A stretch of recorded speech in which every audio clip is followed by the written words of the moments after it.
That's broken. Hey everyone, this is Perram here, and welcome to an episode of No Direction Plays. This is in place of what we would have done as a Geek Together hangout, but there's just the two geeks, and we are going to play through a video game, this weird little game called Dungeons and Dragons. I know we're a Pathfinder network, so it's a little odd for us to be playing D&D, but we're going to go for it. And the version of D&D we are going to be playing is an arcade classic from 1993, which is the Dungeons and Dragons Chronicles of Mystara. Actually, we're going to be playing the Mystara, which is actually the sequel, and not Castle of Doom, which was the original. These were made by Capcom way back in the 90s, right around when it uses a lot of art from the Rules Compendium version of D&D, and is based off of that set of books, and very loosely that set of rules. And joining me in order to face the dragons and the beasties and the horrors that might be in the Underdark is one Owen KC Stephens. Hey Owen. Hi folks. Owen, how's it going? You're a friend of the network, you are an awesome person, and you know a lot about the history of the D&D, so I wanted you to join us as we look back at this particularly odd bit of D&D history. I appreciate that. I think most people who play Pathfinder are well aware that Pathfinder grew out of D&D, and specifically 3.0.3.5. Saying we're a Pathfinder network, so it's a little odd we're playing D&D. I don't know that it's that odd, right? People at Paizo play D&D. They're friends with people at Wizards of the Coast. D&D has always been one of my loves. That has not changed just because my name's on a bunch of Pathfinder and Starfinder books. And for something like this, it's nice sometimes to just put your brain in neutral, chat with a friend, and kill digital owlbears. Yes, very bald eagle looking owlbears. The owlbears in this game are super weird. They're not the berriest of owlbears, it's true. Yeah, and they're not the eagliest or owliest of owlbears either. Well, maybe they're like eagle bears. Yeah, right. And just so you know, this is mostly an excuse for me and Owen to talk about RPGs and nerdiness and stuff. So if you have no interest in this game at all, just think of it as background eye candy, and we will occasionally curse our fates, as this is a coin-op from... Oh god. This is a coin-op game from the Arcade Heights, made in Japan. This thing is designed to eat quarters like crazy. Thankfully, we have infinite quarters. Good. This is the only circumstance under which, as a game writer, I feel like I have infinite money. Indeed. All right, everyone. So we're going to go ahead and get this game started. And Owen, what was the first version of D&D you actually got to play? Go ahead and toggle ready with the A button. The first version of D&D I got to play is a terrible... hold on, I'm trying to press A. This is how bad I am at this. I can't even start the game. So in 1982, I discovered the first edition hardback Dungeon Master's Guide in my uncle's library, and he said if I could figure out how to play it, we'd play it, and he did not have a player's handbook. So in order to figure out how to play it, I had to make up rules that were missing based on the information that was in the DMG. So my very first version of D&D was my own horrible, hacked-up homebrew. I was making terrible, broken rules for D&D before I had ever actually played a role-playing game. And it is perhaps inevitable that I ended up being a game designer. So when I press A, it brings up choose friends to invite. Oh no. Oh dear. Okay, let's try this again. I'm gonna back on out. Okay. I'm gonna invite you again. Okay. And not a public game, a private game for just 2 players at the apprentice difficulty, because we cannot concentrate on this game while we're chatting. Absolutely not. Which is funny, because actually my first version of D&D was also a homemade amalgamation of rules based off of a bunch of old guidebooks for an RPG I don't even know what was at the time, and some Warcraft original strategy manuals, and I was just like, I want to play these games, but I don't know how to play games like this. And also the Satanic Panic was over, but I live in the Bible Belt. So they still believed that the Satanic Panic was very much real. Okay, I sent you an invite. You should be able to join it. Yeah, I got really lucky on the Satanic Panic because I was also right in the middle of the Bible Belt as it was happening. And I was fortunate in that my mother was a big geek and a fan of science fiction, and we had gone to a convention where I'd run it, and her brother, my uncle, was the person who had introduced me to it. So honestly, she was like, well, if it's a game, let's see what it's like. And she ran several of my friends and I as our dungeon master for several years, and determined that as long as she was okay with the people I was hanging out with, she was okay with the people I was hanging out with playing D&D. Oh, wow. So, but when she was our DM, she would do things like we would have a adventure, and at the end of the adventure, we would have like a giant tomb of all the Dwarven kings, and she'd say, okay, so to get past this wall, you have to be able to recite all the Dwarven kings. So to represent that, next week, you boys all have to know the names of all the presidents. Brilliant! So every D&D game of hers ended with a homework lesson, and we would all get together and play D&D by doing homework so that we could get past this. Like, oh, you all want to make an alliance with the Lizardmen tribes. Okay, then all of you have to write a 100-word essay on democracy. And we would. My mother had a psychology degree and a teaching degree, so it is perhaps inevitable that she outthought us and taught us things with a role-playing game. All right. No, so, same problem. If I hit A, it says choose friends to invite. are you hitting A on your keyboard? Yeah. Okay, so that is not the A button.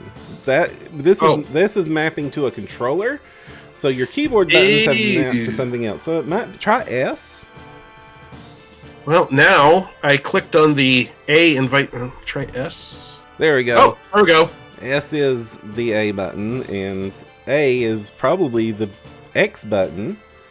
If that is true, then I'm imagining W and Q are other buttons you will want to use in this game. SWQ. Okay. This is a lot like the first time I played D&D. I have no idea what I'm doing, and I'm having a good time. All right, so we're going to go ahead and start this up. And welcome as we try to conquer Shadow over Mystara. Chapter 1, Descent from the Broken Lands. And like I said, this thing is a horribly broken game that will eat all the quarters. So we got to choose between some fighters or dwarf or elf. You can see that it was based off the rules compendium version of D&D. Yeah. So I'm going to pick elf. Well, that looks like I picked something. You picked cleric. Oh, great. 2 years have passed since the Battle of the Sable Tower. After defeating the Archlich Deimos and bringing peace back to the Republic of Daroken. This also sounds like my original D&D games. The heroes now travel through the Broken Lands to the land of Gluntree, looking for new adventures. The story of Shadow over Mystara begins. Stage 1, Descent from the Broken Lands. All right. Here we are. Help me. I'm getting a real Golden Axe vibe here. Oh, yeah. Absolutely. Well, this was made by Capcom. Okay, I've cast a spell. So that is the X button lets you cast spells, and then the A you use, I don't know what buttons, and then you can pick one. So this is going to be a lot of us just randomly slashing buttons as you try to figure out the controls. Oh, what a good... See. All right, I can go left and right. That's progress. Mm-hmm. And you probably go up and down. I can jump. That's helpful. Oh! I found a button to swing at people. Ah, there you go. Wow, look at that. I am beating the heck out of these guys. These are goblins. So I actually, at the time when I was first getting into RPGs, I didn't know that D&D was an RPG. I thought that D&D was like this horrible devil game that you played in sewers that involved murder and drugs and rock and roll. And these nerdy nerdy fantasy games that I was playing, which was of course all inspired by D&D, were something else different. And it got to this point where actually my dad downloaded 2 computer games to my house, and he was like, I was just looking for generic fantasy games because I liked Lord of the Rings, I liked Zelda, all that stuff. I'm just going to enter my name as P, and then that's all. A little late for your name. And then end. I find it interesting that killing things was more important than knowing what our name was. Good point. Right? We've already killed some stuff. Who are you? Don't worry about that. We're just killing things. Well, I mean, that's kind of like most of my game sessions, at least session 1. Wow, killing spree. Kill 30 enemies of any type. Oh, goodness, this is old school. So actually, those were optional achievements added to the re-release of the game, because this is actually a pretty boring game if it didn't have any sort of meta achievements or quests. Though it does have a shopping section, which we will get to when we keep playing it. You gotta have your shopping section. Yeah, I mean, I did know that D&D was an RPG, but what I did not know early on was that everything marked D&D was not all one thing, right? So I would take AD&D and basic D&D and the dungeon board game and Top Secret and Gamma World and throw them all together and expect them to work together. And to a certain extent they did, right? I mean, yes, there was the Six Guns and Sorcery or lasers in D&D stuff in the first edition DMG, which, you know, I found out about Gamma World because they mentioned it in the DMG. But there were a lot of things, even with Gamma World, there were like 3 or 4 different editions of Gamma World, and we would use them interchangeably, which did occasionally cause problems because, oh, look. The owlbears. Bears. Wow. We're not kidding. Those are I know, they look ridiculous. Also, that does not look like feathers on their arms. That looks like a rash. I mean, you know, you have to scrub a little harder in the shower sometimes to get that dead skin off. Yeah. And look, that's a gem. I can bend and get a gem. I'm being shot. So for a long time, you know, there were things like the chart law and claw law and Arduin Grimoire and stuff that were built to be used with D&D, but they were usually built to be built with some specific version of D&D, and we would just grab everything and try and make it work, and if the numbers didn't make any sense, the numbers didn't make any sense, and we didn't worry about it. I don't know that I worried about game balance until 2nd edition at the earliest. Until then, it was just, hey, look, I've got a character with a 25 strength, because that's as big as the numbers go. It's better if you actually swing at the bad guys. Alright, LJ, do not give me heck about swinging at the bad guys. That's... Well, only one of us can play competently at the time, because the other will be talking. Well, I had better talk all the time, because that will excuse why I seem to be totally incompetent. Cleric Owen is not in good shape. I probably have a way to heal you, I bet. I do, but it's like you don't get it at first level because this is again the Rolls Compendium rules. So yeah, great. Oh, I'm being all kinds of stabbed here. All right. But do not worry. Right. As I said, we have infinite quarters, so just hit start to come back in.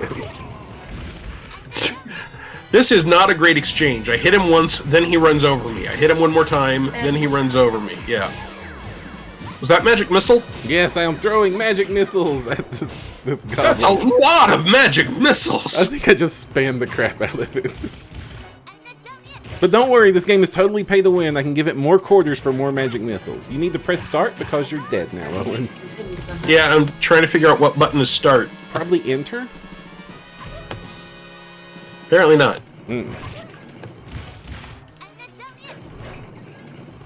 And that is how the stream ended early, folks, because Owen couldn't figure out how to put a quarter in the virtual machine. I mean, I believe it. Wow, I'm pressing like every button, literally every button on my keyboard. Oh, now it's at please wait, so it won't matter. If anyone in the chat, indeed we are doing this live in front of a Twitch audience, knows the correct keyboard button to press for the default configuration of this game, please let us know. Hey, LJ, do a search for what the controls are for Dungeons and Dragons Shadow over Mystara desktop edition. Because I had managed, I walked around and I swung a mace. I had successfully mastered those skills. Putting a quarter in, that is apparently beyond me. So there's story happening. Oh yeah, I forgot this. You get to choose That was what made this game special. Is every so often you would talk to people and then make decisions that would change what levels you would go to. So are you on a rolling goblin platform? I am indeed, because I chose to go through the Goblin Woods. Okay, but why do the goblins have a stage on wheels? This is like for Battle Shakespeare, right? They push it up and show here are great history moments where goblins defeated you in the past. And you're like, that's a lot of work, guy. And imagine the amount of effort you could have put into like a catapult instead of this thing. What I'm impressed with is not so much that they have this cool stage, it's that they bothered to line out 5-foot squares on it. Yeah, no, that is impressive. Also, the shocks on that thing are amazing. Look how even your ride is. Oh. Well, I literally have my wife trying to look up how to get me back into this game. Asmodeus Ultima says spacebar. There it is, spacebar. Okay, thank you. Yeah, now you can hit Oh, you have come in as the magic user. That seems less perfect. All right, LJ, let me know if you can figure out how to cast spells. Okay, so spells as a magic user, that ought to be relevant. Probably the W button for you. The W button. And then you select your spell by hitting, I forget, the A button. Doesn't look like. Oh, but then how do I actually cast it? When the menu up, whatever spell's on top, I think the Q button will cast it. Nope. S button? Nope. Z button? Not spacebar either. And W doesn't work? W cycles through. Okay. Try E. Nope. Try control. Oh my god. Control X, LJ? S. A to cast. It says hold W to open or switch through the inventory, and then A to cast. But nothing happened. I didn't cast anything. Alright, so I'm the world's staff swingiest wizard. It's supplemental rules, folks. It's okay. As far as I know in this game, hitting A is actually the most effective strategy you can have, as we're fighting these pixelated hellhounds. So when did you realize that D&D was the same as all the stuff you had been doing? So I downloaded 2 fantasy games on my computer when we first got the internet, and I'd been like playing different RPGs at the time and trying to make up rules for them. And of the 2 fantasy games, one of them was this like weird visual novel that was like hyper violent and bloody and like really edgelord, if that makes sense. Uh-huh. And the other one was Exile 2 Escape from the Pit, is I think the name of the game, which is a turn-based strategy game for the PC shareware that is very much just straight up inspired by D&D. And of the 2 of them, my dad said, you can't play this one game, it's like D&D, which he means the edgelord, like, horrible rated M game for my 10-year-old self. But you can play this other game if you want, but it's boring as crap, so I don't know why you'd want to.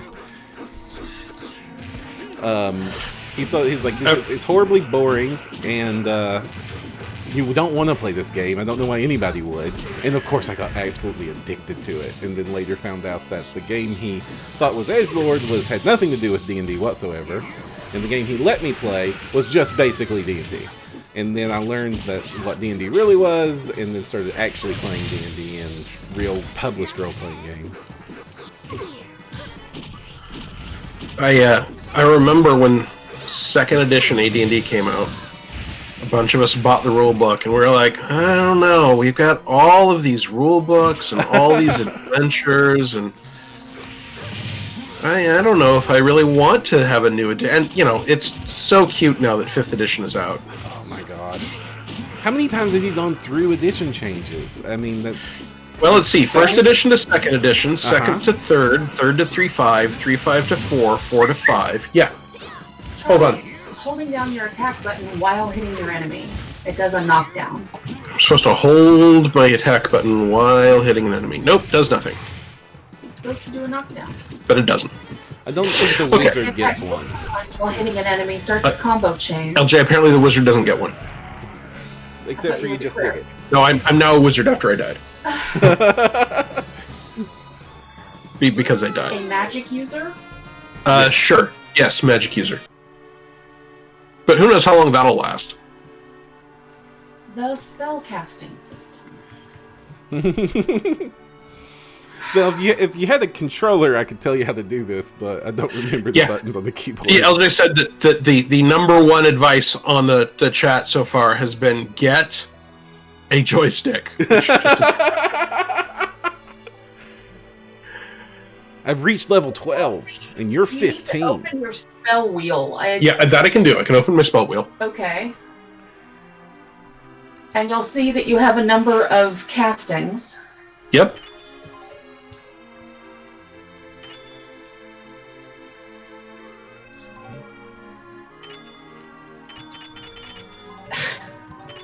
It's not telling me how to fucking use them. I can open my spell wheel, I just can't do anything with them. Alright, we have bought money from the unnecessarily sexualized magic item vendor. Yeah, this is, we've got all kinds of complications, because this was made by Capcom in Japan, and all the art is anime art about what they think D&D should look like. Yeah. Hence, Eagle Bears. Right. Well, of course, at this time, Record of Lodoss Wars would have come out a few years ago when this game came and out. Record of Lodoss Wars was both huge and also very clearly D&D. So you asked me how many editions I'd been through. So there's 5 for D&D, 2 now for Pathfinder, that's 7, plus I did basic to the rules cyclopedia, so that'd be 9. So just within the D&D, if you don't include like Starfinder, 9 edition changes. But that first one was hard because I'd gotten used to the idea that I used. Oh my god! Talk about unnecessarily sexualized. Yeah, that is so much worse than what I was complaining about. Sorry. Although at least those boys are similarly eye candy-esque. That Something for the ladies. Help a little bit. I'm not really sure how we unlock those chests. As far as I can tell, the answer is we don't.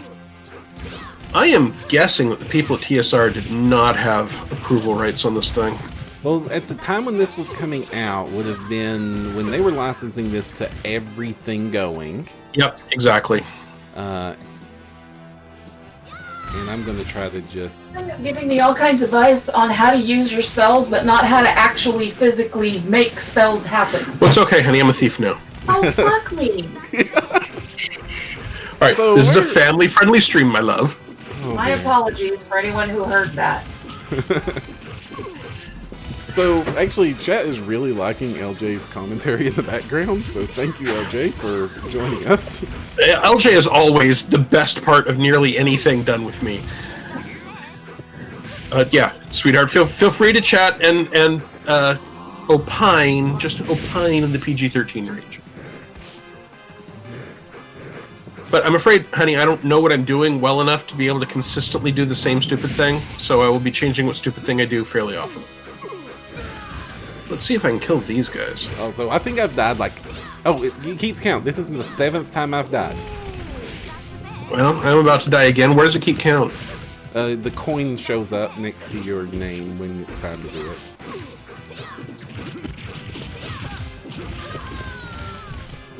it. So... Ooh, a knife!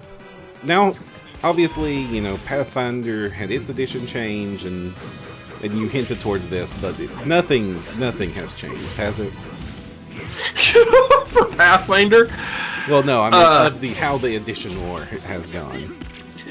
You know, so I don't remember a 1st to 2nd edition D&D edition war because I was largely not online, right? You would have to read letters to the editors for that, and those have been going around a bit. What I do remember very distinctly was when Pathfinder was announced, there was someone on the Pathfinder message boards who made a big deal that it was ridiculous that they were not going to be going to 4th edition, that trying to compete with D&D was obviously going to be an invitation of failure, and that within 6 months they would be announcing 4th edition D&D versions of everything and never mentioning Pathfinder again.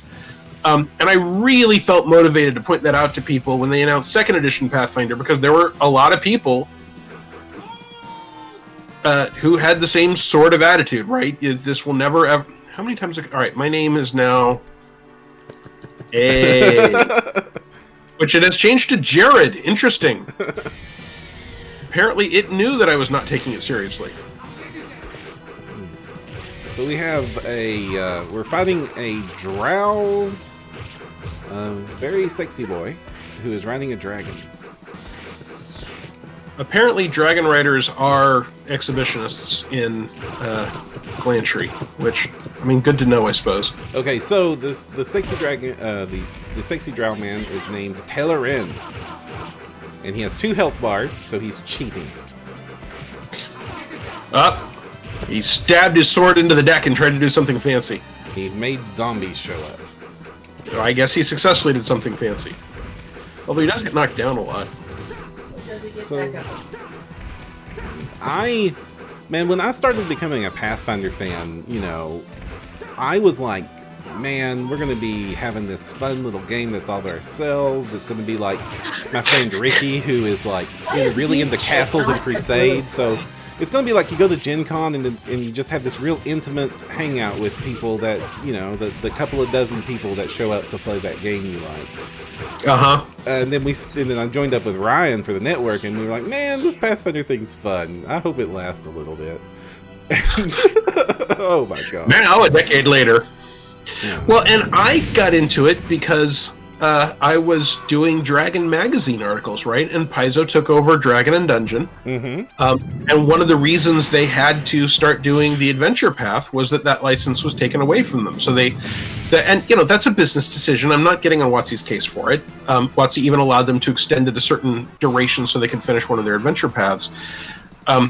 We are now fighting Sexy Boy in green armor, apparently. Oh, no, we're not fighting Sexy Boy in green armor. No, We were helped by Sexy Boy in green armor? He helped us. Okay, good. I have reached level 14. My hit points are increased by 8. That is very 1990s D&D. So, I knew the editors of Dragon and Dungeon, which everyone now knows them, as Jason Bullman and James Jacobs, and I knew the editor-in-chief, Wes. So when they started doing Pathfinder stuff, I automatically had this relationship with them and a long history of 3035, which is why they reached out to me to write the Guide to Absalom, which actually predates Pathfinder. So they knew they were going to do the world, and they knew they were eventually going to do Pathfinder, but there literally, weren't rules for it yet. But I got to write that, and so that set me on a path that for a decade now has always included every year some Paizo work. The past 5 years, a whole bunch of Paizo work. But, right. I mean, that's a given, considering you, up until very recently, were full-time employed with them. Yeah, when did it stop being very recently? It was like 4 months ago now, I'm realizing. I think 6 months. 6 months? Okay. That's all right. Well, so it's recently now, but I'm not sure it's still very recently. I think we're officially, now that we're in November, it's just recently. And one of the reasons it feels that way to me is that, the last big project I worked on there was the Character Operations Manual for Starfinder, which was very much my baby, and I was super thinking about how I was going to promote it and what kind of blog posts we were going to do. And there are other people doing all those things now. They're doing it very capably and very well, and I love getting to see what they are doing with them. It's just interesting to me that there's this thing that I was there in-house for the beginning of, that I'm now an outsider to see how it gets put together. And the last time that happened was for the Star Wars role-playing game Rebellion era sourcebook, which I helped put together in-house, but was not released until I'd left Wizards of the Coast 18 years ago. So it's interesting to have this change of perspective. For that matter, I used to give freelance work to Luis Loza, and now Luis Loza gives freelance work to me. So when we tell people that this is a small industry and you gotta work on your relationships with folks, this is the kind of thing we're talking about. Mm-hmm. Oh man, that is the absolute truth. Like, there are like some parties you have at conventions where half of the relevant industry is just sitting around one giant amalgamation of tables. Yeah, absolutely. What are we even fighting? Are these hellhounds? These are indeed hellhounds. Which why are they black? I do not know. I don't know why the owlbears are owl eagles. And at least that is clearly like an ogre. Yeah, that is obviously an ogre. Ogre football player, maybe, but still an ogre. So speaking of com, the reason that this event is happening today is that we did not want to do our monthly episode of Starfinder, or No Direction Beyond, our Starfinder podcast, the month com releases before com's embargo date drops. So I see. We've been happily reading com and enjoying it for a while now, and when the embargo drops, we're going to have an all com review episode, which will be on the embargo drops on the 13th, but that's a No Direction episode. So the 20th is when our com review is going to be. And so LJ says we got a question from the forums. What do we got from the stream? Owen, how do you feel about the FFG Star Wars system? How do I feel about the FFG Star Wars system? So for people that don't know, I worked on the D20 Star Wars system. And Fantasy Flight Games now has their own Star Wars system, and I talk to those writers sometimes. I think it's a really, really clever system. I think it's trying to do something very, very different from D20, and I think that's smart. D20 was trying to do something very, very different from D6. I was always amused when people would try and claim that the D20 Star Wars system was just D&D in space, because my response, if they were fans of D6, was to point out that the D6 Star Wars system was just Ghostbusters with Sith. Right, the D6 system was not invented for D&D. It was invented for Ghostbusters, and then it was adapted to a different game system. And we did the same thing with D20, right? No, it wasn't created specifically for D&D, but once you have a core mechanic, there's other stuff you can do. And yes, it played very, very differently, and the FFG system plays very, very differently. But I still think it's a good system. I think anytime you are looking at taking over a license with a new game, one of the things you want to do is make it very different, right? You do not want... hold on, I'm trying to get my name in there. You do not want to compete with the same kind of game, because that will leave people asking, well, if it's going to be the same kind of game, why would I switch, right? What you want to do is have a different game type where you can say, okay, this has a advantage, it's got stuff it will do that the other game doesn't. And I think they do an excellent job of that. I know that a lot of people really like how the dice can tell you not just about success or failure, but about some of the consequences or impact of success or failure, the degree of success and failure. I also, as a person that, I mean, I'm sometimes a publisher and I'm trying to keep an eye on trends within the game industry. I think one of the ways Fantasy Flight is trying to maintain relevance in an increasingly digital world and fight piracy without making things inconvenient for legitimate customers or constantly send takedown notices is to have a game that has special dice, because they can make money by selling those dice. They can copyright or trademark the symbols on those dice and have something that you can't easily replace with a PDF so that they can make money on their game. And I remember a story, and I don't know if it's true or not, about someone saying that when Games Workshop was going to go public, that they pulled in someone to do an analysis of their business, and the person doing that analysis told them, well, you make a certain amount of money on all these miniatures, but you make a much higher profit on this paint. So what you should be doing is stop selling miniatures and just sell paint. Right? And you can understand why that might make sense to someone that does not understand the game industry. If you just look at sales, well, sure, we make much more money. Our return on investment is much greater with the paint, but people are buying the paint to put on the miniatures. And there's a branding thing, right? It's not just blue, it's ultramarine blue. It's not approximately the color that ultramarines wear. It is literally their color blue. That's one of the brilliant things they did with branding, right? Burnt sienna doesn't have the same sound to it. And they successfully get people to be very, very invested in their brand and then spend money on their paint, and it's an additional income stream. But if they stopped selling miniatures, no one would care what ultramarine blue was if they didn't have ultramarines. Right.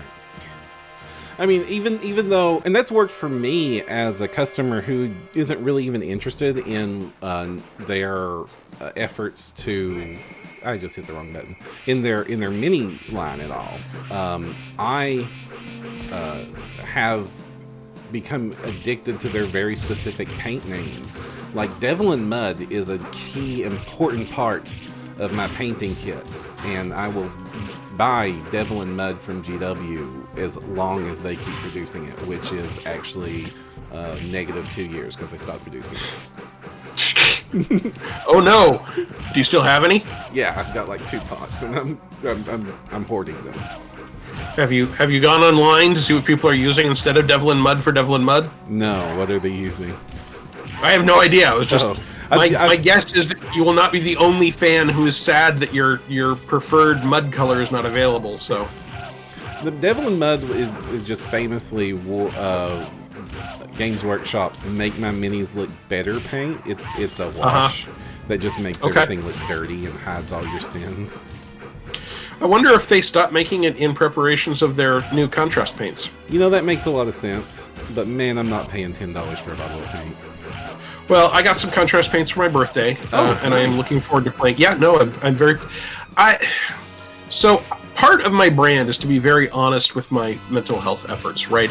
When I'm online, I talk about the fact that I'm depressive and an introvert and socially awkward and frequently don't have spoons, et cetera, et cetera. Mm-hmm. And as part of that, I was feeling a little grumpy because finances are tight for us at the moment, and my birthday was coming up, and I just could not legitimately spend money on a whole bunch of World War II diesel pulp miniatures I wanted, and I specifically mentioned the Conflict 47 Merlin, which was a cool new figure I just run into. And it wasn't even the thing I wanted most, it was just the thing I was looking at when I had this feeling, so I mentioned it.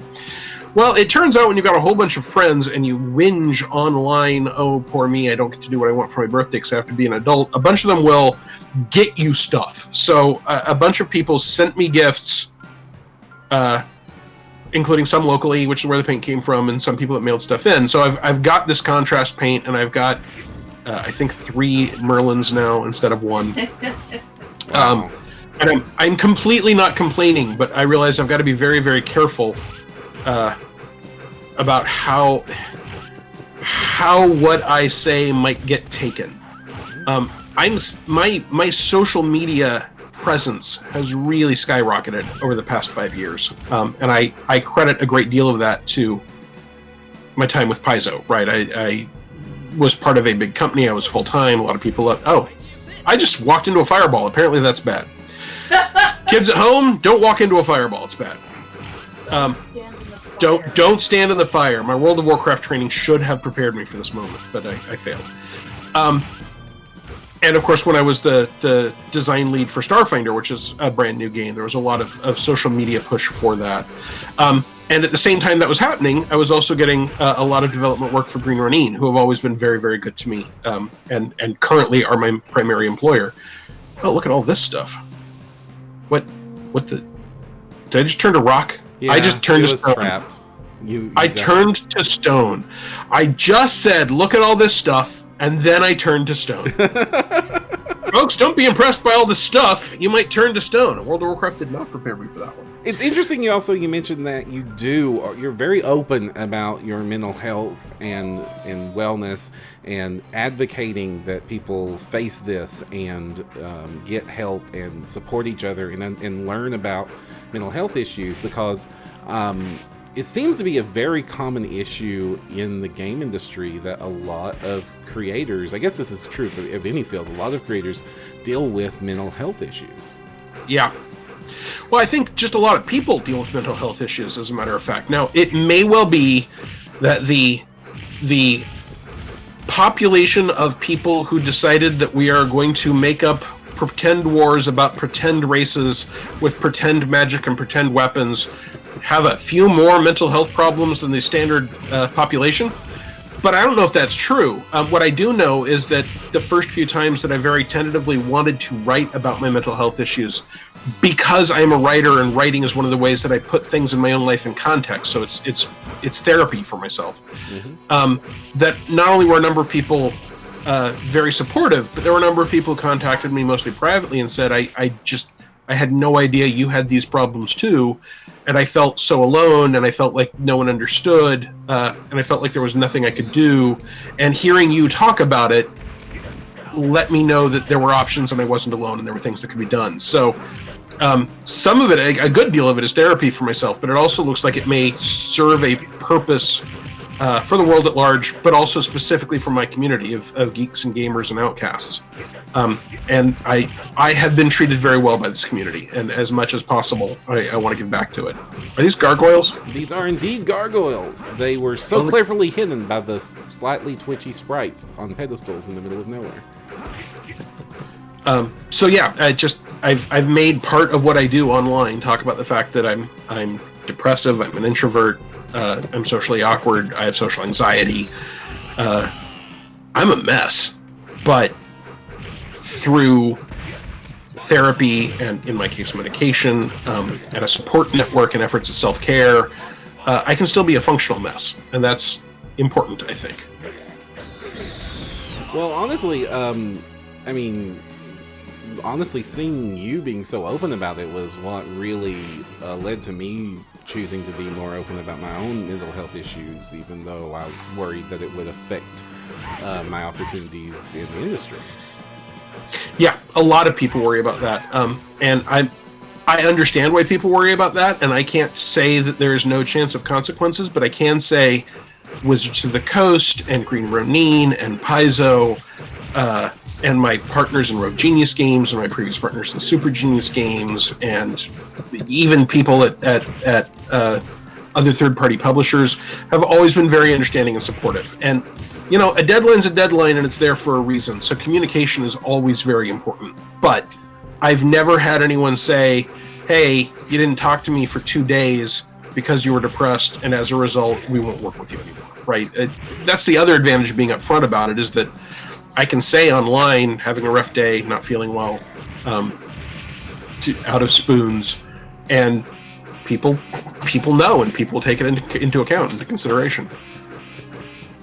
But I'm especially glad to hear you say that it has helped you, and I hope doing that was itself helpful to you. Oh, I finally opened this. I thought I was never going to get it open. All right, it says to go, so I'll go.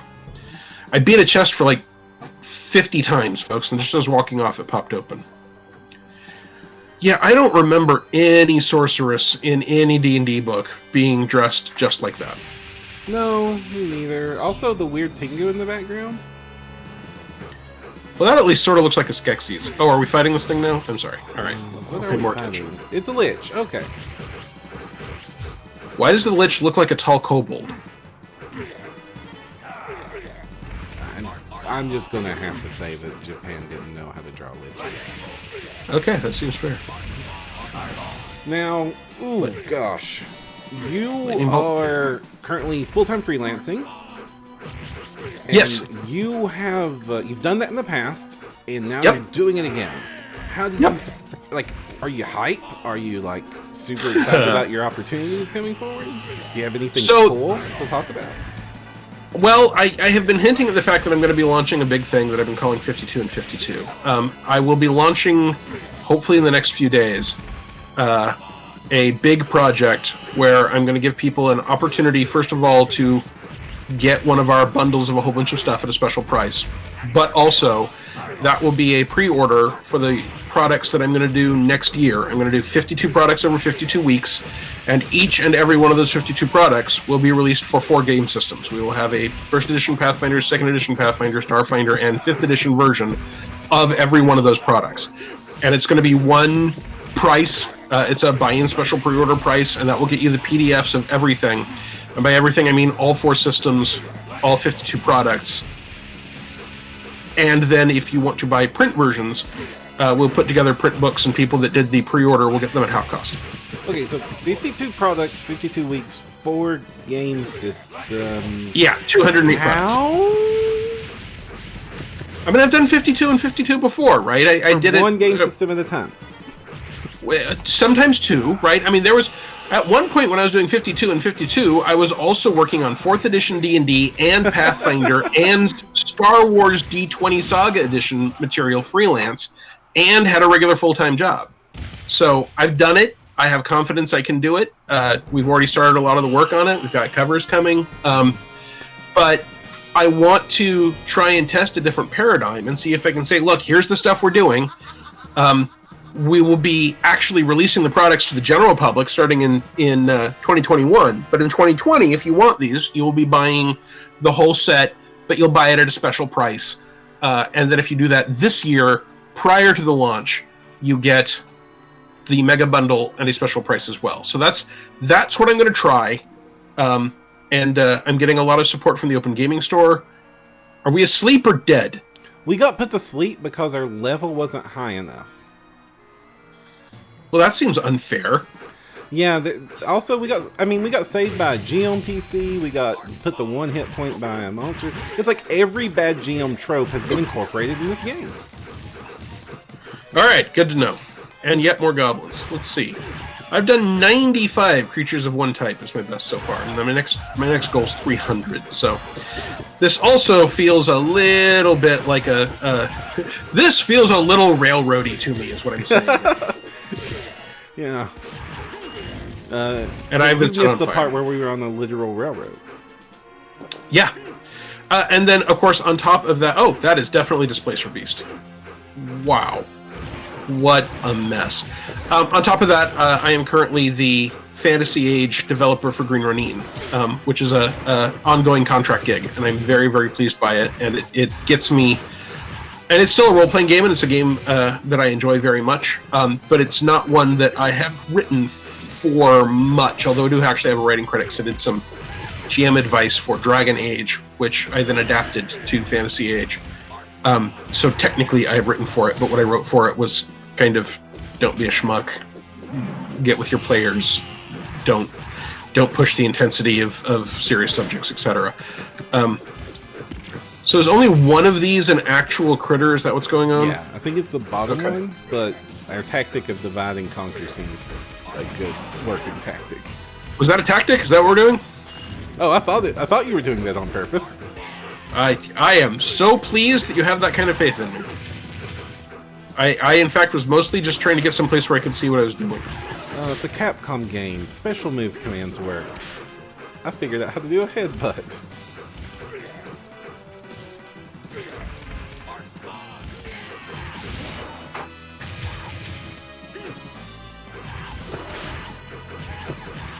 So, now Sorry, Fantasy folks. Age is like, how close is Fantasy Age to being basically a genericized version of Dragon Age?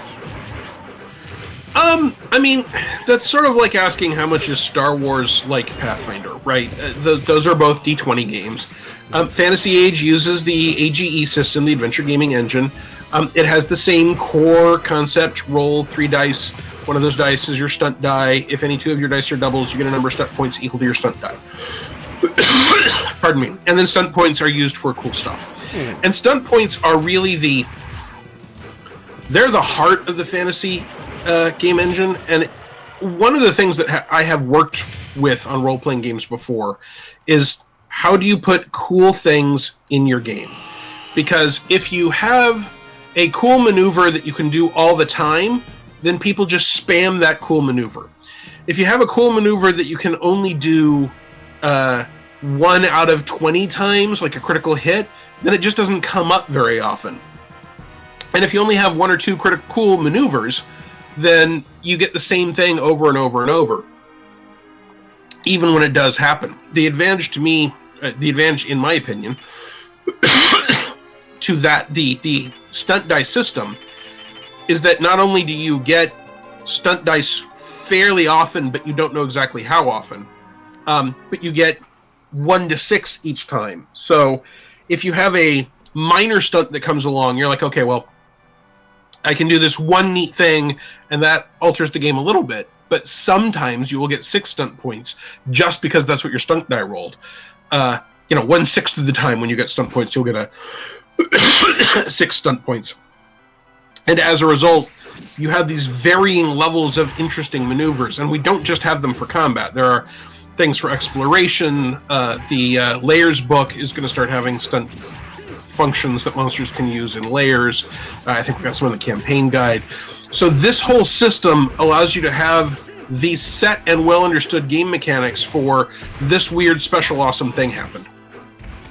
And that system is very much in place for Dragon Age.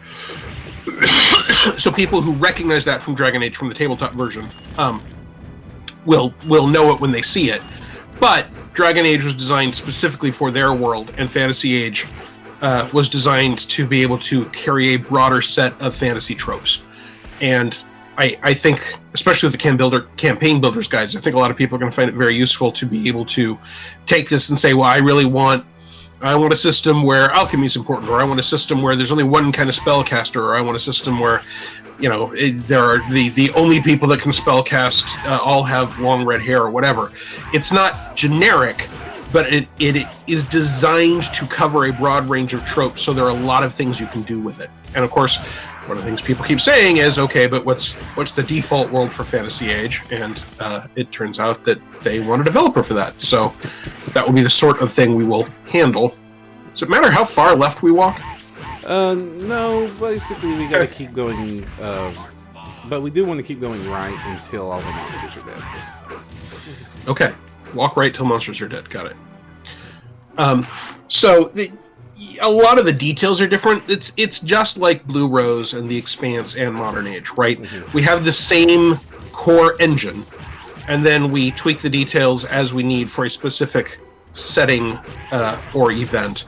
And I think we're going to be talking a lot about how to tweak these things and how to get the game you want out of it if you want to adjust things. But at the core, it is a quick, flexible, fun-oriented rather than minutia-oriented role-playing game for people that description is appealing. And I'm not trying to poo-poo anything, right?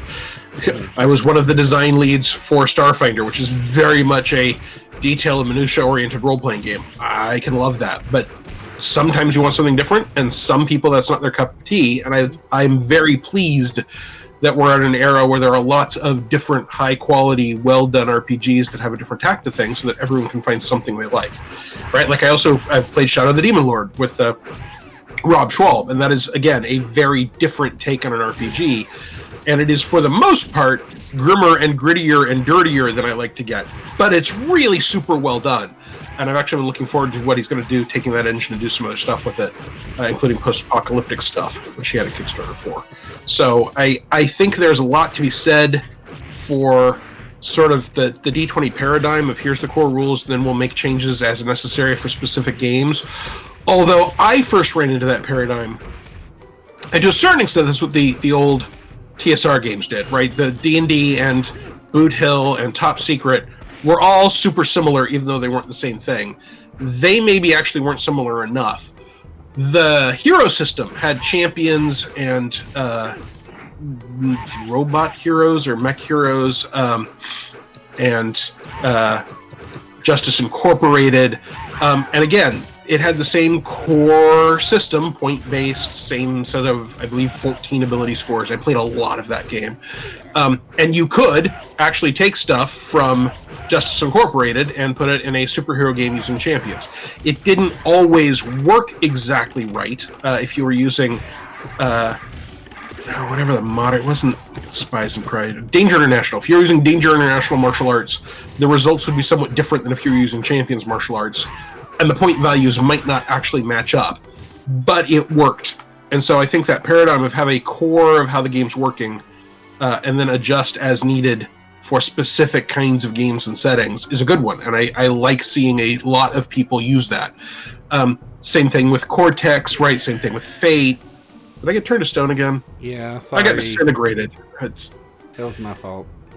Well, I don't really blame you. Is your character's name Dwarf? Yeah. I guess it's not really worse than Hendel, but still. So you have worked on a lot of systems with that paradigm, but do you also appreciate the games that are like bespoke, written for the intended version of play that they're going for? I'm thinking of like Lady Blackbird specifically as like an example of a game that's meant to run one adventure. Like the whole rules exist to run this one adventure. So I think that is a very different kind of game. I mean, I wish we had better categorizations than just role-playing game, which is not to say it's better or worse. Just my preference tends to be, hey, here's a campaign that we can play 100 sessions of over 5 years, right? And that isn't set up for that. But also, one of my favorite role-playing games is our Best Last Hope, which is designed for a single session, although it's designed for a single session where the theme is the same, but all the details are different because they're determined by the players and GM together as you begin. So I do appreciate those. I like all kinds of games, and I love analyzing game rules and how they get effects. And I mean, when I say all kinds of games, like, I don't enjoy playing football, but I find football as a game fascinating because it really does have some things to say about risk versus reward and value. The 2-point conversion is just a risk versus reward mechanism where they have added this thing where, okay, you can, instead of 1 extra point, which is relatively easy to get, we'll give you this option where you can get 2 extra points, which people mostly don't risk trying to get because it's harder, unless that's the only way they can win the game. That is a useful lesson to learn, even if you're not making sports games. So I have not tried to write that kind of game, that very focused one purpose only. I have thought about it. I think those games are really interesting, and I wish I had time to read and play and examine more of them. But of course, that's just true of games in general. I always, I wish I had time to play more stupid side scrollers with eagle bears, for that matter. That's just me and wanting to play games. Right? Is he dead? No, he's not dead. I should have kept hitting him. They only die when they flash. Okay. He was laying on the ground, so it seemed like maybe he was dead. They're lying. Eagle owlbears are known for playing possum. That's why they're also half possum. Owl possums is... Oh, do we have to go out the bottom this time? I think we've been going in circles, because we've always been going out the top. Okay.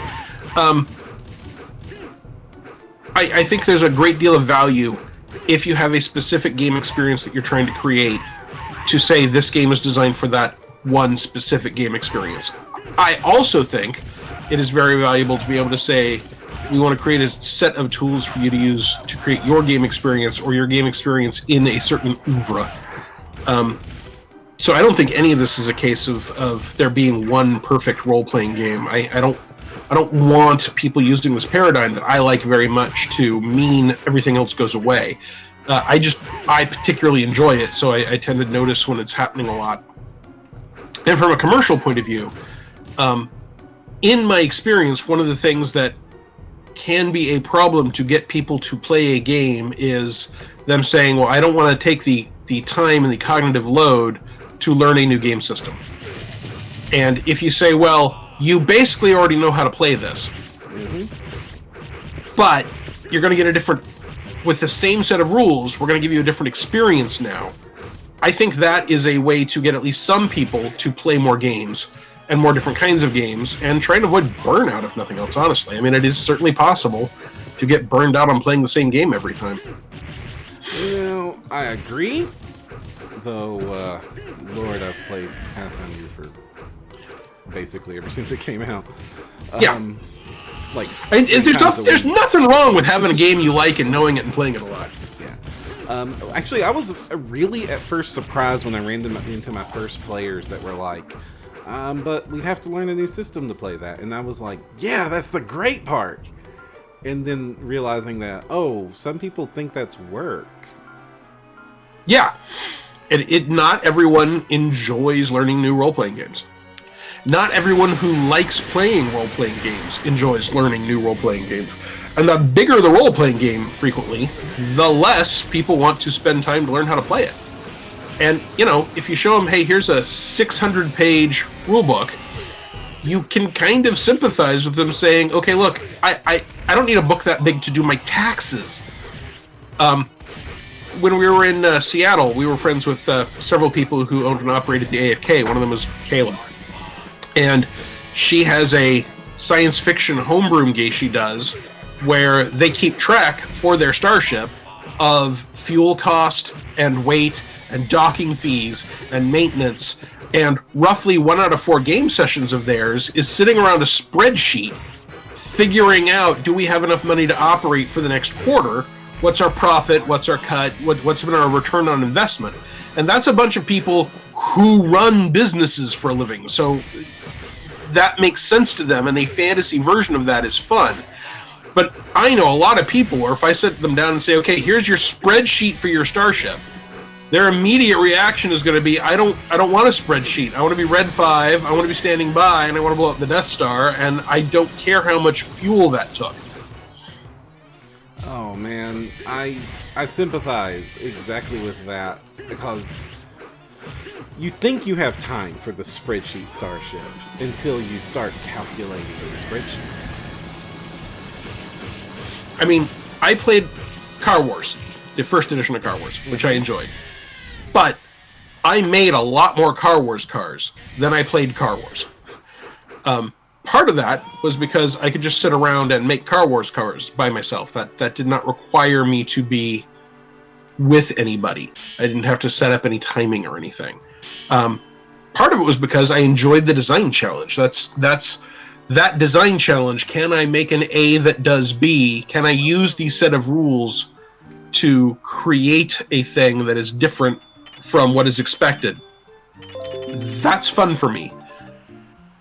That's one of the reasons I played Champions a lot. That's one of the reasons I like Mutants and Masterminds a lot.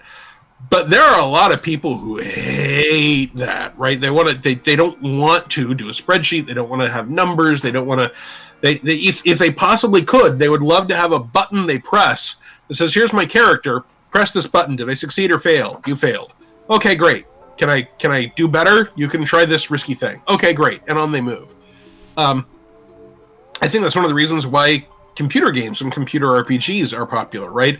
Sitting here playing Dungeons and Dragons, I am getting some of my fantasy kill the orc, wear cool armor, swing a sword, entertainment dollars covered, although I've been falling forever now, without having to worry about the math of why I've got 265 SD or 306,000 of something. I don't even know what that is.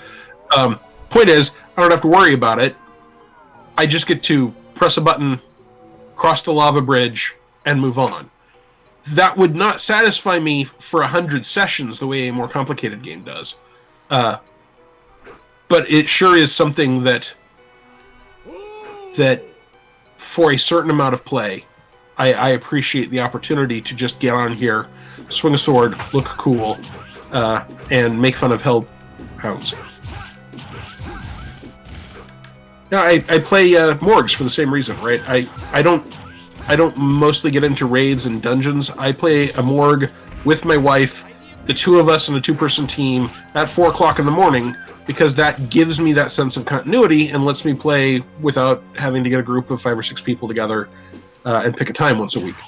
Well, I would argue that even when you were making those cars in Car Wars and you were making those characters in Champions, you were playing Champions. I mean, Waypoint Radio of Austin's Walker recently talked about a concept that you begin playing a game the second you can conceive the game and continue for the rest of your life. Not just when you're actively rolling the dice. Well, and there's the Magic the Gathering concept of the metagame, right? The game... The impact that the game is having other than when you're directly at the table playing the game. So a fair amount of that Car Wars was the metagame end of things. What kind of vehicle can I make? At the same time, I know a lot of people who played Car Wars who never made a custom car in their life. They took a budget, They grabbed something from an Uncle Albert's catalog, and they played that card, and that was it. And I'm not prepared to say that they were playing a different game than me. They were just focusing on and enjoying different aspects than I was. And don't you think that's true of a lot of RPGs? A lot of them only get played by being read, because getting a group together for any game is hard, especially obscure games that maybe only sold 100 copies? I certainly think that is true of some games. I have no idea what the number is, right? Do I think it's a lot? I don't know. We don't have good numbers to tell us what percentage of people buy a core rulebook are playing that game. And every time I run into someone who says something like, well, no one plays Rifts, they only buy it and read it because the art's cool, I will then immediately, if I hear that claim in public, run into someone say, oh no, Rifts is the only thing anyone plays at our local game convention. There are Rifts all the time. So I don't think we have the numbers to have a good feel for what is common, but I do know as a creator, I am frequently thinking, can I find a way to make this a good, interesting read so that it will be popular amongst the people who do play that way? But I also think I would love to have good data that would tell me for sure whether that is a smart choice or not. So we're fighting a salamander here, folks, and it's a fairly cool animated salamander, and Perram has mastered the ice bolt, the ice storm. It's very impressive. Well, I figured it was a good counter to this guy. It did cancel his ultimate kill you all with fire ability. You know, no, that's really cool. And you ice up someone, and all I can do is press a button and get my sword to swing. I'm really hesitant to ever use like absolutist language, or like nobody plays riffs, or only these people play riffs. But it is sort of, it is sort of my job to try to monitor the trends and comment on what I think those trends are. Sure. So, and I know at least personally that I own a lot more games than I have had the chance to play. Yeah, absolutely. The question is, again, I own tons of games I've never played, and I've owned tons of games that I thought I would play and wouldn't. But again, I don't know how common that is. One of the things that I have very much determined is that the people in the game industry are frequently not representative of the customers of the game industry. For example, if you get 10 members, 10 game industry designers and developers together and say, hey, what do you think of making a pulp action-adventure Mystery Men role-playing game? Chances are more than half of them will go, that is the most awesome-sounding thing ever. But those games tend not to be popular with the general public. To the point where I've worked with companies where they've got a rule, you're not allowed to make pulp games, please don't pitch them, because we will all think it's awesome, but it won't be commercially viable. So what about the pulp games is not commercially viable? They're just not, they don't sell as well, right? And I suspect that's for the same reason that Sky Captain and the World of Tomorrow didn't do as well as Star Wars, right? There's something about having a adventure fantasy that accepts a set of rules that is not our own, set in a specific time frame, that a lot of game designers thinks is cool as heck, and that the general gaming public just isn't into, right? I think there's probably a segment of people that play D&D because they think the books look like they're heavy metal albums. And I think there's probably a segment of people that play D&D because they liked Game of Thrones. And I think there's probably a segment of people that play D&D because they were really into the Lord of the Rings movies, which to me are Johnny-come-lately things, and yet the first one of them was nearly 20 years ago now. And those people may have no interest whatsoever in something that does not connect with those things that they associate with a role-playing game. So we open the portcullis and then don't go through it. I think we can go through it. Can we go through it? I want to go through it. We went through it! All right, good. Well, Victory. That's an interesting argument, that again, this might not actually be anything, but I've definitely seen the argument that we have standardized fantasy so much, like the vision of fantasy, where there's a reason that, you know, Fantasy Age has traditional fantasy elements on its cover. Dragon Age wasn't all that much more ambitious of a IP. D&D is what it is. Pathfinder's a version of D&D, Lord of the Rings, etc. That we've standardized fantasy to the point that it's no longer a fantasy. And so like I've even seen people argue that it shouldn't even be considered a fantasy game anymore because there's nothing creative about it, and if it doesn't change up something about what we consider standard. I think a lot of people want that standard experience, specifically because they recognize it. Yeah, I don't trust the statue. No, that statue is clearly going to attack us, but not yet, apparently. I mean, I always thought, for a long time, there was this truism, and it still has a great deal of weight, that fantasy role-playing games are more popular than hard science role-playing games. Well, or even soft science role-playing games. Up until Starfinder, that has mostly been proven true in the sales charts. Well, I mean, like, Star Wars has always done very, very well. I would argue that Shadowrun did very, very well, although it has magical elements. To me, though, a good reason why that is because we are so separated from medieval technology and practices, and so much fantasy is specifically divorced from the real world, that if you want to play a character based on Conan the Barbarian, and I want to play a character based on King Arthur, and someone else wants to build a character based on D'Artagnan, even though those are characters from wildly different technologies and eras and social mores, we don't have any trouble visualizing them together. But if you want to play RoboCop, and I want to play Captain Kirk, and someone else wants to play Han Solo, those characters don't make sense in the same game. So I think, in fact, people are less well informed about what the realism behind fantasy is, and they are more forgiving and acceptable of anachronisms and things that shouldn't go together. You know, when you look at Pathfinder, right? It has everything from ancient Egypt to a crashed starship on one part of the world. That isn't even a world map, right? That's just around one waterway of the inner sea. And most people just go, yeah, okay, that makes sense.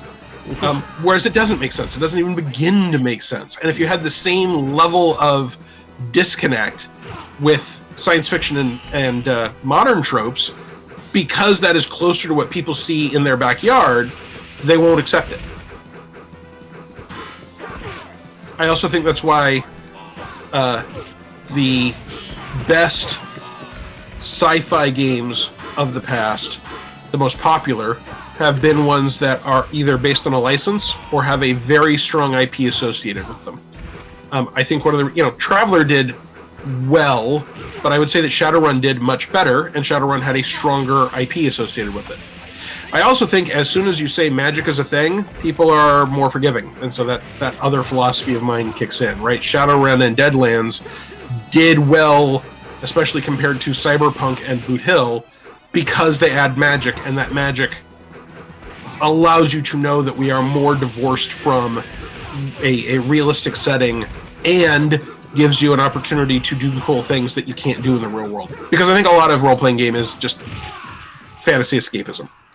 I think for a lot of us, a lot of people don't want to play with a spreadsheet because they have to deal with a spreadsheet in the real world.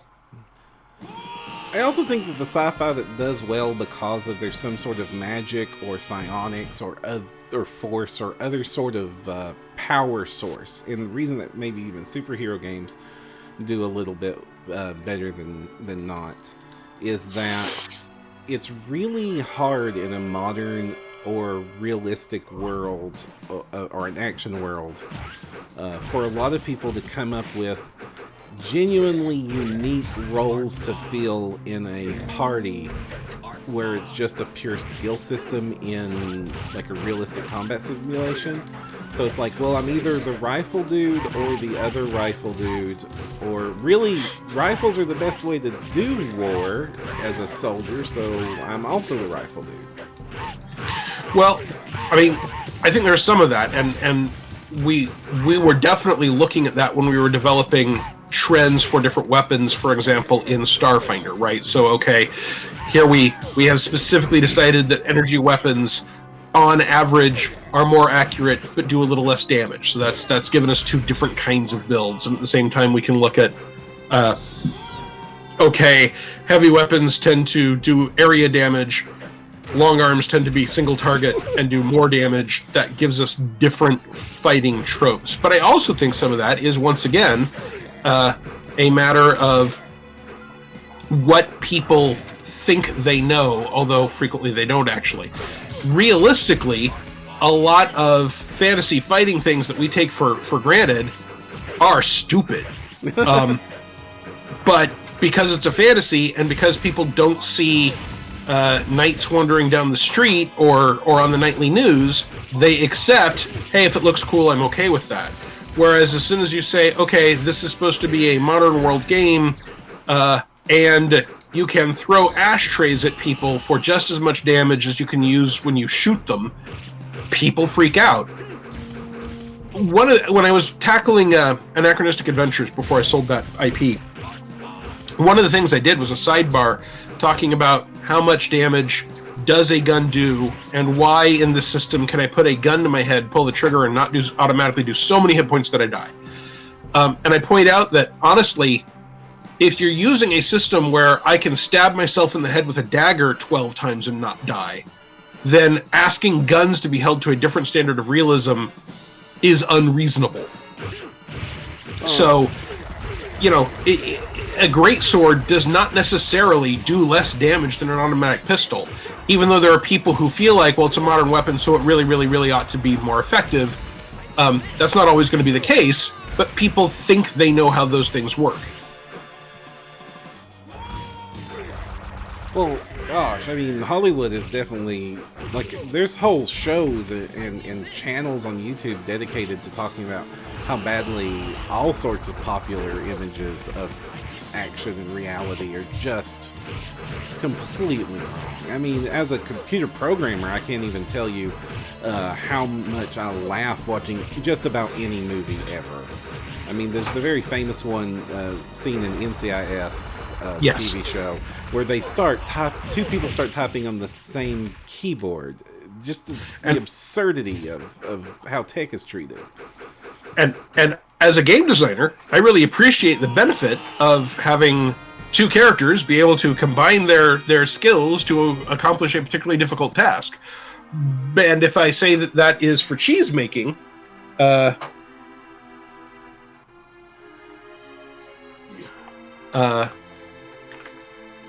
one thinks twice. But as soon as it's something that we have real world experience with, everyone's got an opinion. Mm-hmm.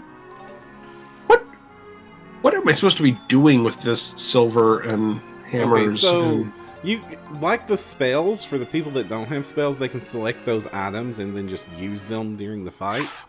Like if you hit somebody with a hammer, it will knock them over. The daggers and arrows just do damage. And since we have shields, you can actually use the button to make your shield come up. We supposed to go this way or this way? I presume we go up. We're always going to the right, right? Usually, yes. We're supposed to always go. Of course, these guys are coming up on us, so. These drow. No. Shadow elves. Shadow elves? It says shadow elves. But why are they shadow elves? They have the rights to the names in this game.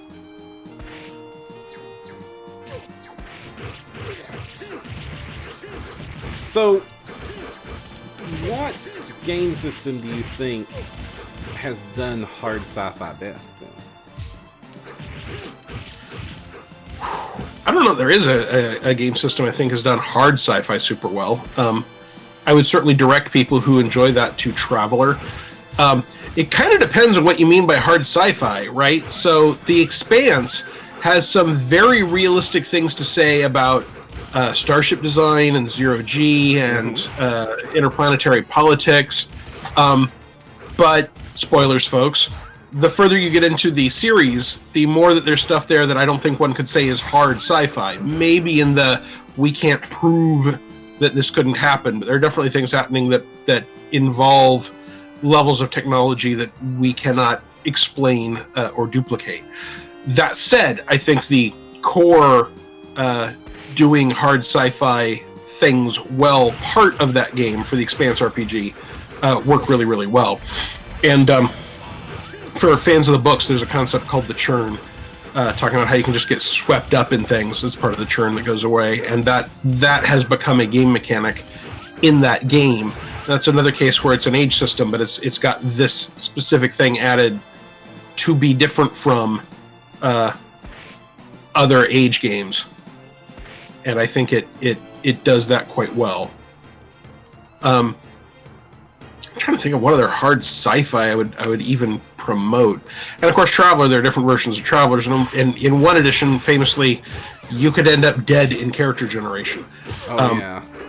And I'm not prepared to say that that's unrealistic, right? If we're saying, hey, your character did these dangerous things, roll for what happened on your next military tour of duty, sure, you can die on a military tour of duty. But that's a place where if we're saying the fact that a theoretical person could die before anything interesting happens in his life, that is realism, but I think it's terrible game design. Right. I mean, that is a person that wouldn't have a story written about them or a game based on them. Now, of course... Now, when my friends and I were playing that, we always just assumed that when it says you were killed, it meant, okay, if you had actually taken that extra tour, you would have died, so you didn't, and this is where we start your character's story. But that is sure not what the rules said. My argument has always been that if we wanted a quote-unquote real sci-fi game, what it would really be is a game where philosophy and philosophy and society and simile and metaphor were stats, because real sci-fi seems to be used as a way to talk about social issues and cultural issues more than pew-pew lasers. There is certainly some truth to that.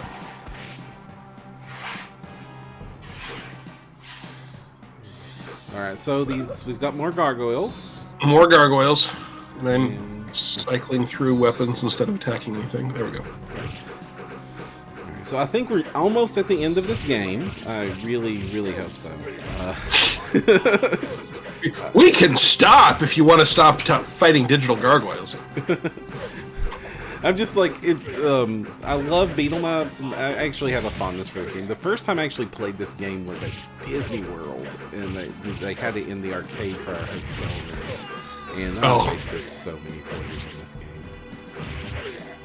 game. There was a game called Rastan.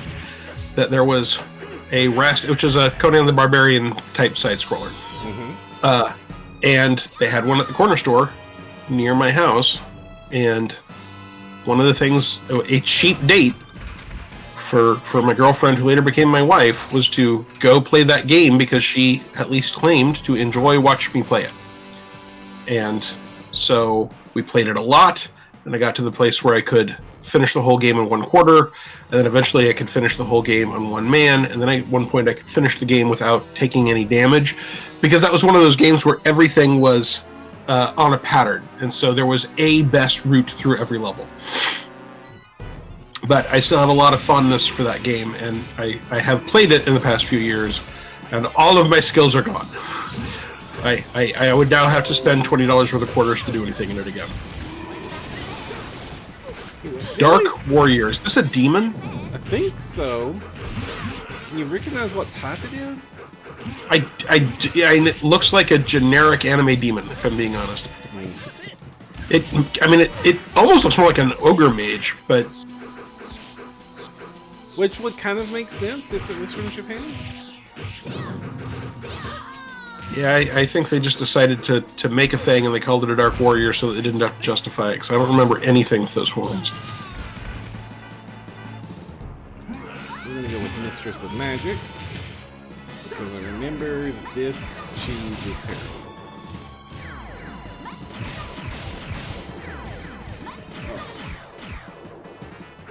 So you mentioned The Expanse. Have you, and that's another book that Green Ronin has put out. Have you worked on that much? I have not worked on the Expanse RPG at all. That has all been Steve Kenson, and we've brought on a new developer, which I think we've announced, but maybe I shouldn't say since I can't be sure. But some brilliant people have done some brilliant work on it, and maybe Joe Carricker, come to think of it. Also a brilliant person. Who's also a brilliant person, yes. I'm not trying to suggest some brilliant people and Joe Carricker. I'm a huge fan of Joe's. I think he's one of the smartest, most creative people out there. The same is true of Steve. Actually, one of the reasons I love working with Green Ronin is that several of them are the people I want to be when I grow up. I think I just stabbed this guy in a private zone from the look of things. Well, at least he only has one hit bar left. Nice lightning bolt. Thank you. In chat, Franklin Stalker is recommending the Shadowversary YouTube channel. If you are wanting to know about the some theoretical and educated study of what actual medieval and pre-industrial combat is like, it is a fun YouTube channel to watch. Okay, good to know. That was the strongest of the 4 Dark Warriors. The warp crystal is shining. It is reacting to something. It's a Star Trek transporter. That changes the game. Lucia. Yeah, if you just say your name's AAA, it gives you a name. Why are we buying stuff from an orc? Orcs gotta eat.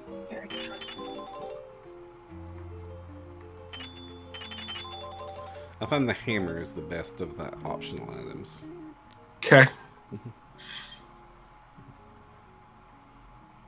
We exited. Okay. What, LJ? I said he's very trustworthy. It's a very trustworthy orc, LJ says. What's this huge door? It's a portcullis. Thanks for playing. Well, 2 heavily armed adventurers walked into your cave, and they said, you have the option to sell us your loot, or we treat you like the other 300 orcs that we just took it from. So what I'm hearing you say is we should have just killed him. Yeah, actually. Oh, it's doing that thing where we have to fight multiple bosses at the same time.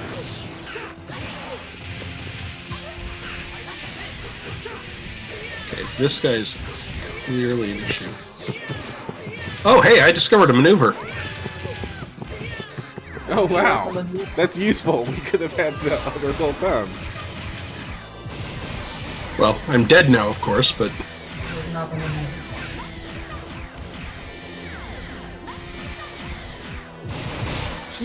As long as you're casting split.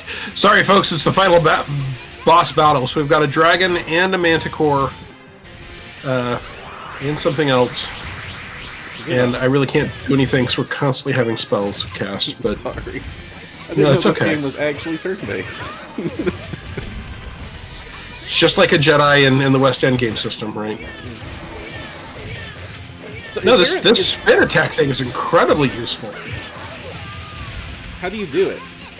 I press S and D together, remembering that I'm on a keyboard. And then I die. Oh. Well, I think you've actually died half as many times as I have. So you're doing really great. Yeah. Good to know. So, is there an IP out there that you would love to write game for?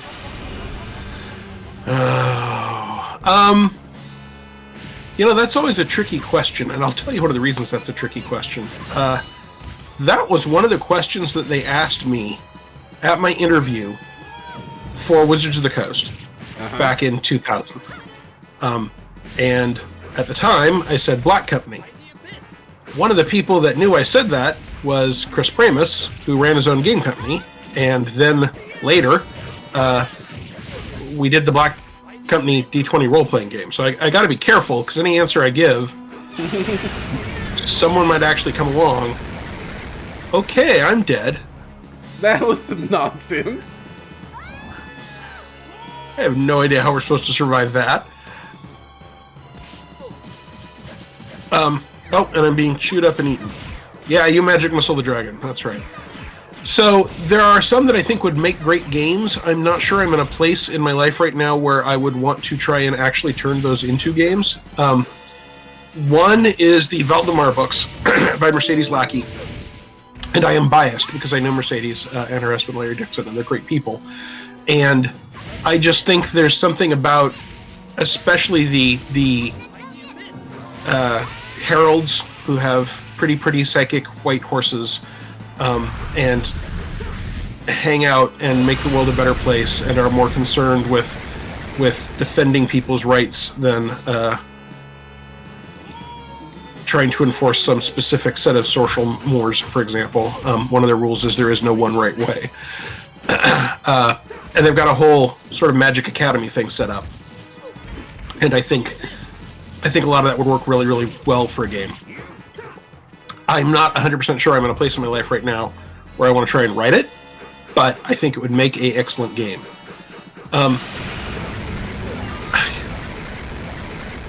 Oh, I see. We have to hide behind the block when he does that.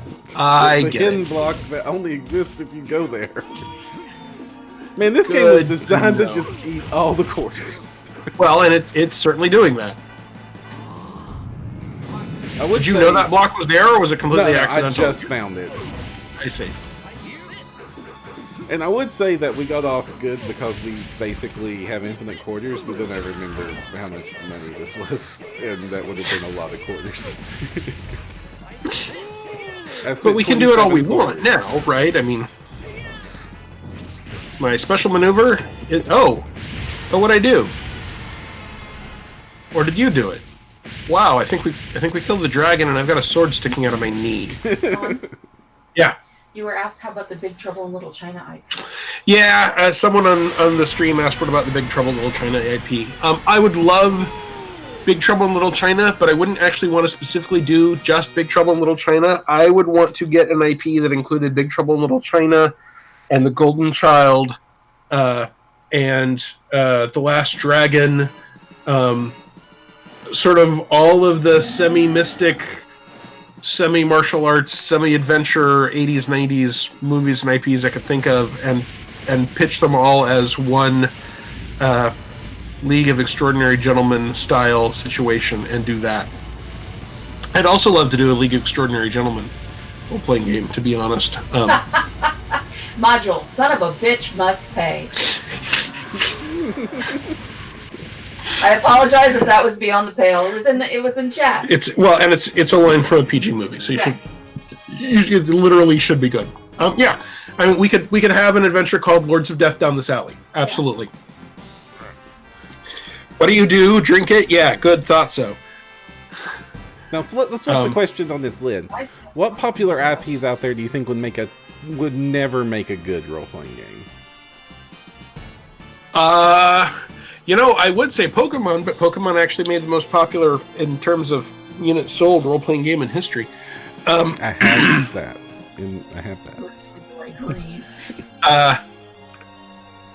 I would not, I think, want to see the Cloud Atlas role-playing game, for example. I think it would be easier to just encourage people to get drunk and discuss philosophy, which sort of moves into your hard sci-fi territory. I think Walking Dead probably doesn't need its own role-playing game. Why are there World War I airships in this fantasy setting? I got no idea. I mean, man, we were in that cave for a very long time. It sure did feel like it, didn't it? Sword, bastard sword. Is this loot we picked up? Yeah, the colored in ones are the ones we found. I see. Yeah. And that does it, everyone. We have beaten this game by throwing quarters at it nonstop. Yes. That was fun, actually. Well, look, there's the quarter. Man, those are expensive looking quarters. Yes, well, that's why you're given an infinite number of them. Right. I think one of the important things about a role-playing game is that from a IP, something that is going to be adapted from an intellectual property, is to have involved in it some game designers who are really excited about the design challenge, and some fans of the intellectual property who are really excited about something from that IP that they think is special and unique. And that can be the same person, but I think you need to have both of those. And I think you have to have someone in a company who will champion the game doing the cool things that are part of that IP. So, like, I would love to see a Steven Universe role-playing game. I would not be the right person to make a Steven Universe role-playing game, I don't think. But I could work with someone who's a huge fan of Steven Universe and really understood Steven Universe to help be part of a Steven Universe team. And I think that's the sort of thing that... I wonder who you'd pick for that.